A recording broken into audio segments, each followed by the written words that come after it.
আমি আজকে আসলাম প্রবাস নিয়ে কিছু কথা বলতে।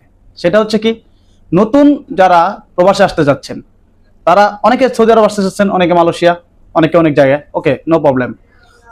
তো যারা সৌদি আরব আসতে চাচ্ছেন অবশ্যই তারা যেন দালালের চক্করে না পড়েন। কেননা এই সৌদি আরবে অনেক অনেক দালাল লোকজনকে নিয়ে আসতেছে কোম্পানির কথা বলে। নিয়ে আসার পর দেখা যাইতেছে কি, কোম্পানিতে দিচ্ছে না, তারা ফ্রি নিয়ে আসতেছে, নিয়ে আইসা অন্য কোম্পানিতে কাফালা করা দিচ্ছে। কাফালা করাই দেওয়ার পরে তাদের বলে আনতেছে 1800 রিয়াল স্যালারি, তারা হিসাবে 800 রিয়াল স্যালারি, 1000 রিয়াল স্যালারি। অতএব আপনারা যারা নতুন প্রবাস আসতে চাইতেছেন সৌদি আরব, অবশ্যই আপনারা ভালো করে খোঁজখবর নিয়ে আসবেন, যেন কোনো রকম দালালের খপ্পরে না পড়তে হয় আপনাকে। কারণ দালালের চক্করে পড়লেন তো আপনার জীবনটা শেষ।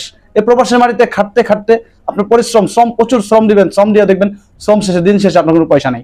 তো ওই টাকা, যেই টাকা বেতন পাবেন 800 1000 রিয়াল, তাতে আপনার ফ্যামিলি চালাতে পারবেন না, আপনি চলতে পারবেন না।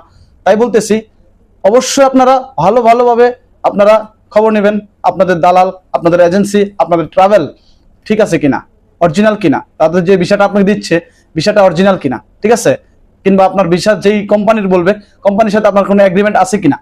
অবশ্যই আপনারা এগ্রিমেন্ট চেক করে আপনারা দেখা তারপর আসবেন। ধন্যবাদ সবাইকে, আসসালামু আলাইকুম।